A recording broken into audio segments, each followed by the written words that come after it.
The making of a prime minister. मुश्किलों का अंबार है, वही तो मेरे हौसलों की मीनार है। हिंदुस्तान में दो प्रधान दो निशान नहीं चलेंगे। अगर इतनी ताकत ये पाकिस्तान के खिलाफ लगा दे तो आतंकवाद आजाद हो गया। हम चुनौतियों से टकरा रहे हैं। सर्जिकल स्ट्राइक और एयर स्ट्राइक करके नए भारत के सामर्थ्य का संदेश भी दे दिया है। तुम उठो, तिरंगा लहरा दो। जननायक नरेंद्र मोदी के 20 वर्ष पुराने भाषणों पर आधारित एक बेहद लोकप्रिय कार्यक्रम क्या कहते हैं नरेंद्र मोदी।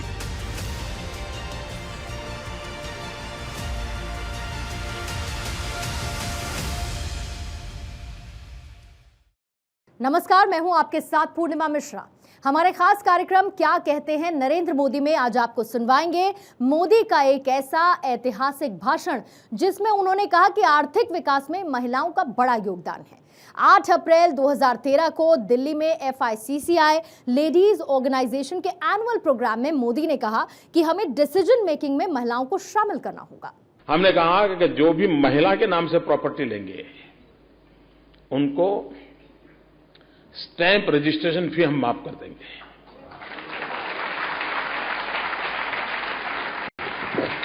उसका परिणाम ये आया, सरकार की तिजोरी पर तो पिछले कुछ वर्षों में 550-600 करोड़ का हमारा नुकसान हो गया, लेकिन लाखों परिवारों में प्रॉपर्टी महिलाओं के नाम खरीदी गई।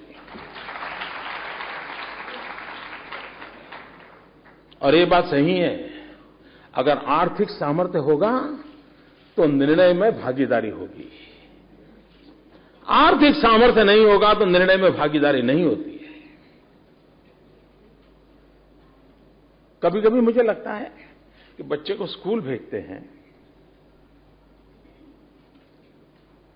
और पति का नाम पिता का नाम लिखा जाता है। क्या कभी सोचा बच्चे का जन्म होता है तो 9 महीने तक परेशानी मां झेलती है, पैदा होने के बाद रात दिन सोना छोड़ करके उसकी देखभाल करती है, बच्चा भूखा है तो मां खा नहीं सकती है, लेकिन वही बच्चे को स्कूल भेजें तो मां नॉन एंटिटी है। मतलब हमने एक छोटा सा निर्णय किया कि स्कूल में बच्चों को दाखिल करेंगे, मां का नाम पहले लिखा जाएगा, बाकी सब बाद में प्रोसेस जो करना है चाहिए।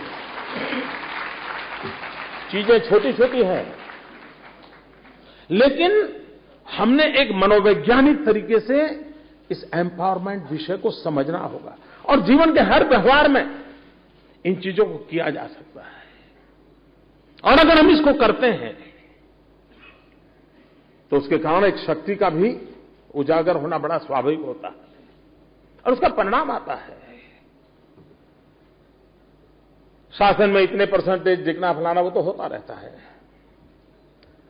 महिलाएं कैसा कमाल करती हैं, मैं कुछ उदाहरण देना चाहूंगा।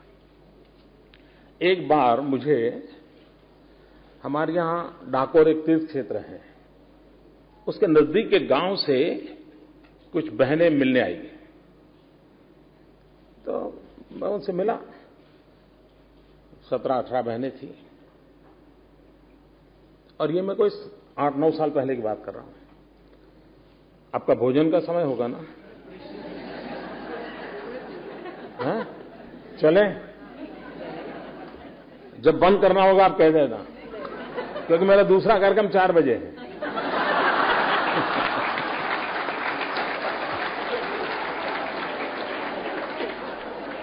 और मेरे कारण माताएं बहनें भूखी रहे वो ठीक नहीं है। वो बहनें मुझे मिलने आई तो उस गांव ने एक बढ़िया निर्णय किया था। ये रिजर्वेशन सिस्टम के कारण उस गांव में पंचायत के प्रमुख के नाते उस समय महिला की बारी थी, तो नेचुरल कोर्स में कानूनन महिला गांव की सरपंच बनने वाली थी।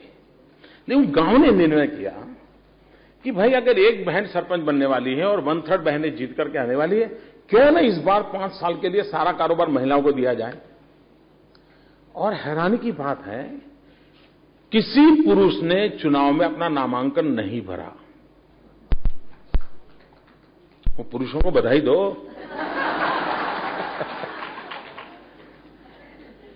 सभी महिलाओं का बॉडी बना, एक भी पुरुष नहीं। वो मुझे मिलने आई बहनें, और उन्होंने कहा कि हम सब बहनें हैं जो गांव को चलाने वाली हैं और हम आपके पास आए। तो मुझे लगा कि चलो इनसे थोड़ी बातें करें। मैंने उनसे पूछा, गांव की बहनें थी, जैसा हम गांव हमारा देखते हैं उसी प्रकार की हमारी, कोई ज्यादा पढ़ी लिखी भी बहनें नहीं थी, ज्यादा कोई बहन थी शायद 7वीं 8वीं पढ़ी होगी। मैंने कहा बताइए आप के मन में क्या है, क्या करना चाहते हैं आप गांव के लिए? शायद मुझे ये प्रश्न मैंने हिंदुस्तान में किसी भी कोने में राजनेताओं को पूछा होता, मुझे शक है शायद मुझे जवाब न मिलता जो उन बहनों ने मुझे दिया। उन्होंने कहा हमें 5 साल का अवसर मिला है, हम कुछ ऐसा करना चाहते हैं कि हमारे गांव में कोई गरीब न रहे। क्या एजेंडा है साहब? मैं इतना प्रभावित हो गया उन बहनों से कि गांव में काम करना है तो क्या कर रहा है? बोले साहब हम कुछ इकोनॉमिकल एक्टिविटी करना चाहते हैं, कुछ ऐसा करना चाहते हैं गांव में कोई गरीब न रहे। मैं समझता हूं कि इससे बड़ा कोई एजेंडा नहीं हो सकता। एक गांव के लोगों के मन में आएगा भी बाकियों का जो हो, मैं ये कुछ करना चाहता हूं। खैर, उन महिलाओं से बात करने से मुझे मन में विचार आया, और क्रेडिट गोज टू उन माताओं को। और हमने सरकार में एक योजना बनाई कि जो गांव चुनाव में सभी महिलाओं को पसंद करेगा, उस गांव को स्पेशल स्टेटस देंगे, स्पेशल ग्रांट देंगे। और आप माताएं बहनें, आप जानकर के खुशी होगी, देश के लोग मेरे से मुझसे सुन रहे हैं, खुशी होगी, मेरे गुजरात में 300 से अधिक गांव ऐसे निकले जिन्होंने पूरा कारोबार माताओं के हाथ में दिया हुआ है।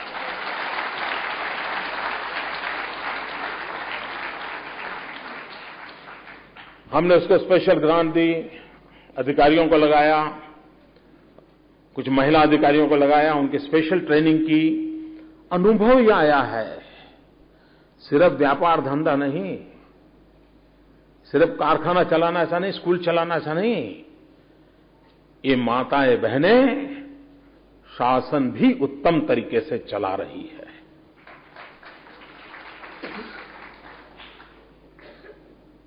उस गांव के लोगों का विश्वास बना है। और कुछ गांव ऐसे हैं कि जिन्होंने दूसरी टर्म भी यही किया। अब ये अपने आप में आज के युग में, और जब मेरे गुजरात में तो एक एक गांव के पास पहले तो बेचारे को ध्वजवंदन करना हो तो झंडा लाने का खर्चा भी सरपंच को अपनी जेब से करना पड़ता था। एक जमाना था अपने यहां। आज गांव को हमारे यहां साल भर में 2-5 करोड़ रुपए की ग्रांट, ये तो रूटीन है। उसके बावजूद भी वहां के नेतृत्व के लोग इसके लिए तैयार हो, ये अपने आप में बहुत बड़ी बात है। भाइयों बहनों, कभी कभी ये चलता है कि भाई एंटरप्रेन्योरशिप के लिए कोई ट्रेनिंग हो, कोई फाइनेंशियल अरेंजमेंट हो, लेकिन हमें कई ऐसे उदाहरण मिलेंगे कि जिन उदाहरणों में हमें ध्यान में आएगा कि हर एक के अंदर एंटरप्रेन्योरशिप की क्वालिटी इनबिल्ट होती है। उसको उसके अंदर पड़ी हुई शक्तियों के अनुकूल अगर व्यवस्थाएं मिले, अवसर मिले, प्रोटेक्शन मिले, तो वो परिणाम देने का सामर्थ्य रखते हैं। और इसलिए एक सरकार के नाते, एक समाज के नाते, एक व्यवस्था के तहत हम लोगों को ये शक्तियां कैसे खिले, उस पर हम कैसे बल दें, उसको हम कैसी प्राथमिकता दें, और अगर देते हैं तो उसका परिणाम आता है। भारत के विकास दर की चर्चा होती है, ग्रोथ की, और कभी कभी निराशा आती है, नहीं नहीं भाई इससे आगे नहीं बढ़ सकते, नहीं इसका, ऐसी चर्चा होती है।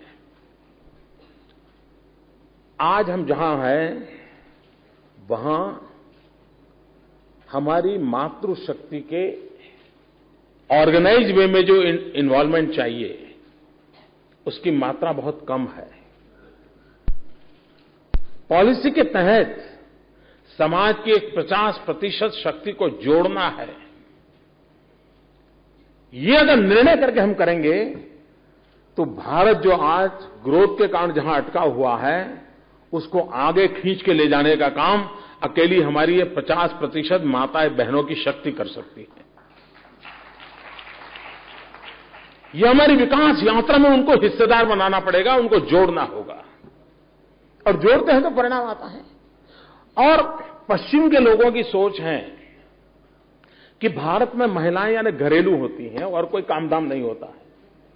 मैं पश्चिम की सोच से सहमत नहीं हूं।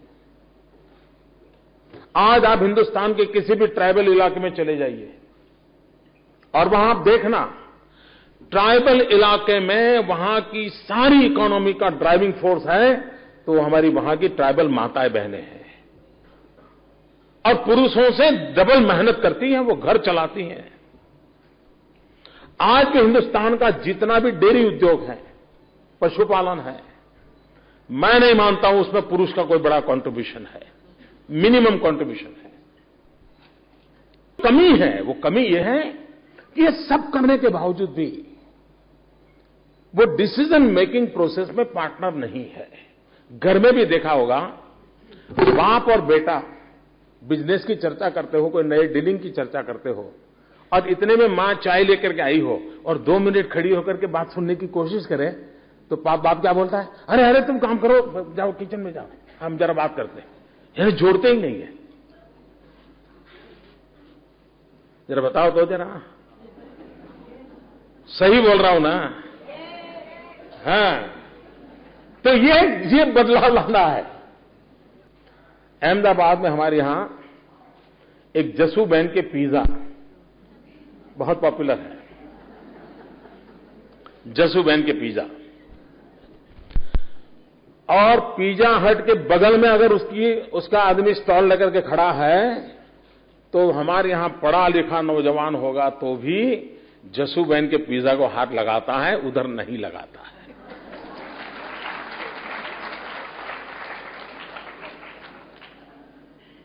अब आज क्या होगा, मीडिया के लोग अहमदाबाद जाएंगे,